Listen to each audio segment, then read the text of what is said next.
It's 1970. The Vietnam War is raging. Protests continue to be coordinated across the country. My boyfriend was just killed in a helicopter crash. I'm entering the United States Army. Telling his mom this was one of the most difficult things I had to do.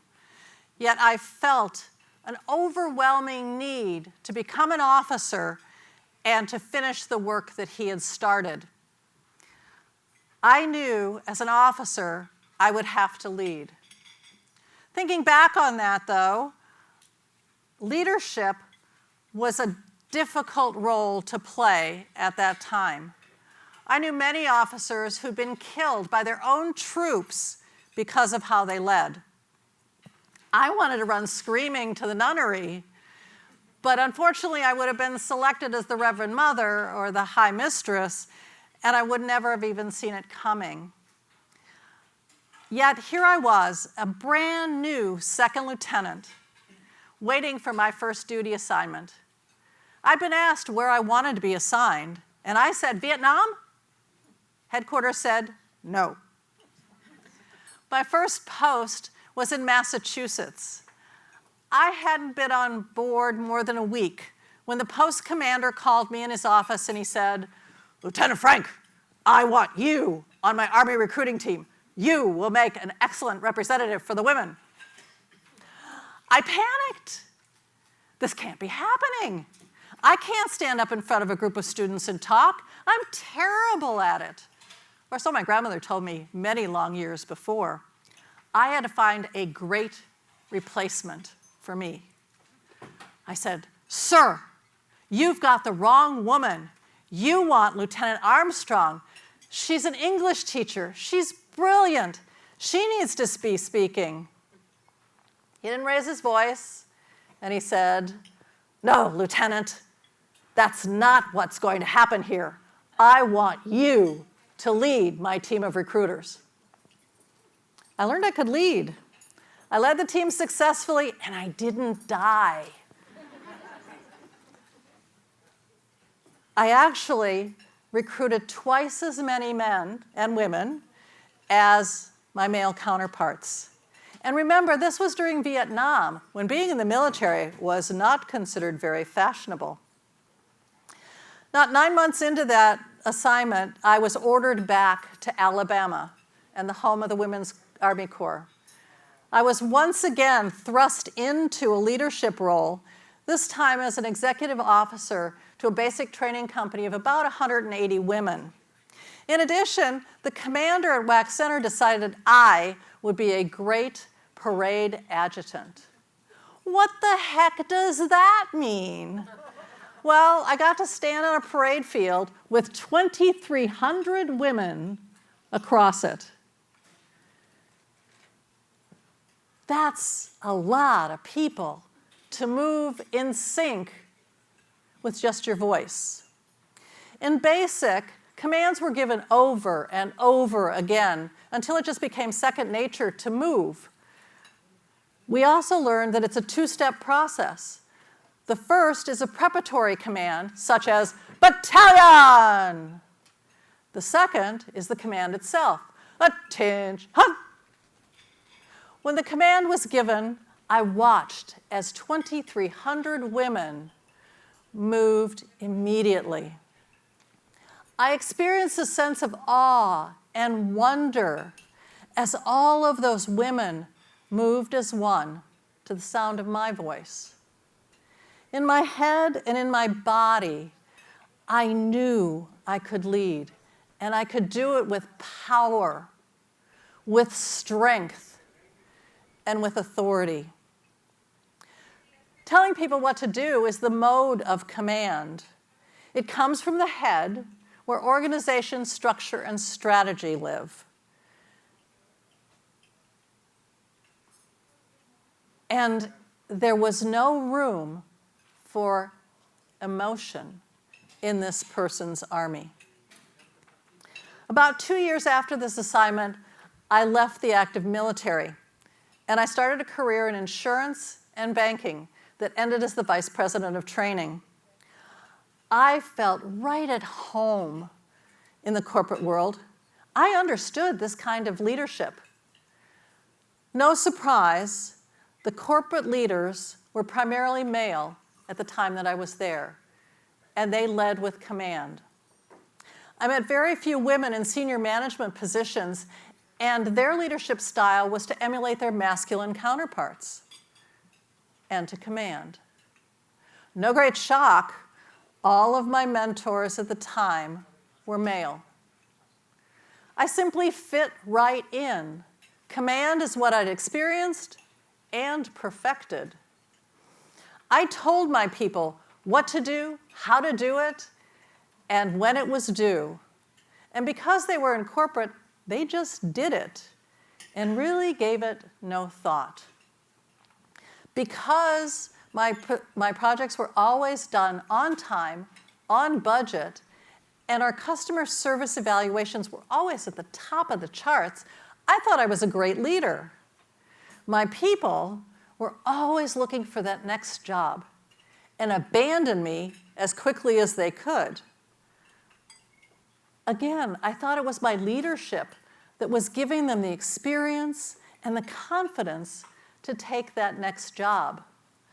Little did I know that they were running from me and my commands. But that would soon change drastically. I was at a training conference, and I was in the ladies' room, and I was fixing my hair. And the event coordinator comes in, and she says to me, "How do you like working for Wells Fargo?" I said, "I'm sorry, I work for Crocker, not Wells Fargo." She goes, "Not anymore. Wells just bought you." I was stunned. How come I didn't know this was happening? What about my people? What about their jobs? What about me? Where was I going to go? You see, I was 8 months pregnant at the time. Who would hire me? I was terrified. I had a 2-year-old at home, and we were a 2-paycheck family, and I was without a job. I froze. Job hunting was just not for me at that time. I needed to find a different path. So I had strong determination to create my own business, a multi-association management, event planning, and corporate training business. What I found was that I found that I could step into my emotions and perhaps pivot out of command. You see, command rests at the far end of the pendulum where first responders are. So firefighters, police, and the military. That's where they lead.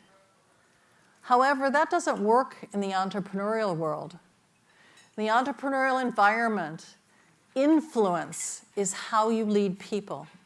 Influence is the creativity, the compassion, the collaboration, the cooperation, and the emotion. I needed to swing that pendulum 180 degrees and to get in touch with my feelings in order to be able to fully work with all the aspects of influence. I had to move my leadership from my head to my heart, but I didn't know there was a middle ground. I wanted to know everything I could about my people. I wanted to be their friend. I wanted to know their desires, their wishes, their family, their activities, everything that they'd tell me about them.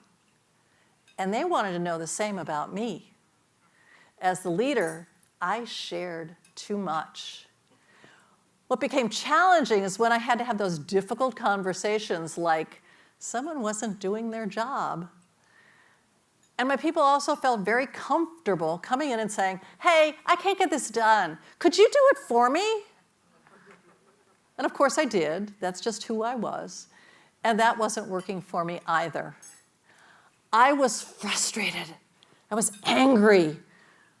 I was confused.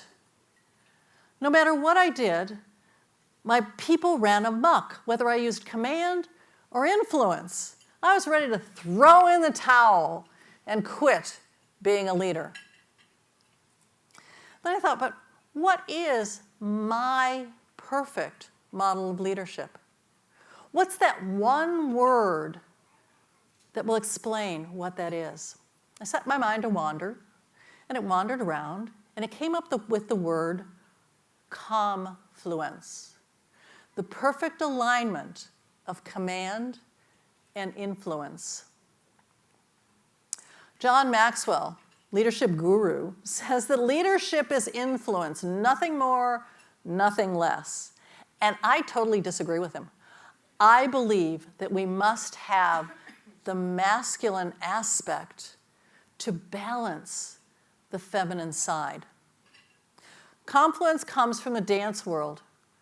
While solo dancers can be beautifully choreographed, the awe and amazement comes from dancers in partnership.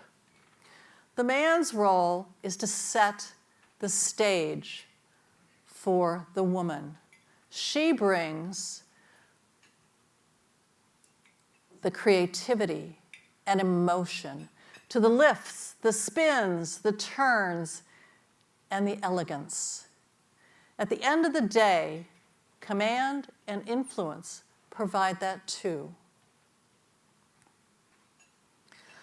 My journey through leadership has been a bumpy, twisted road. Yet now I can step into Comfluence as though it were second nature. Let me give you a quick example of how that works. I was on a jury, and not the four-person. I had an agenda. We had purchased a Christmas cruise that sailed on Saturday. Today was Wednesday. We'd just been given the case.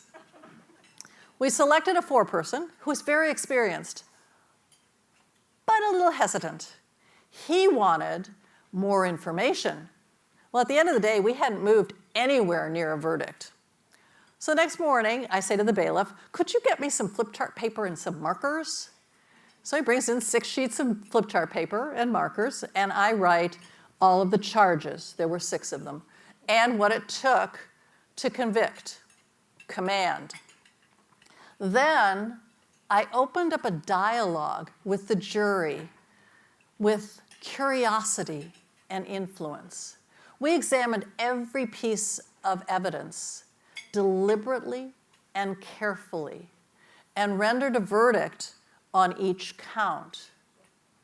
The jury felt heard and appreciated with influence. I never pushed with command. We came to a final verdict in less than an hour, and I made my cruise.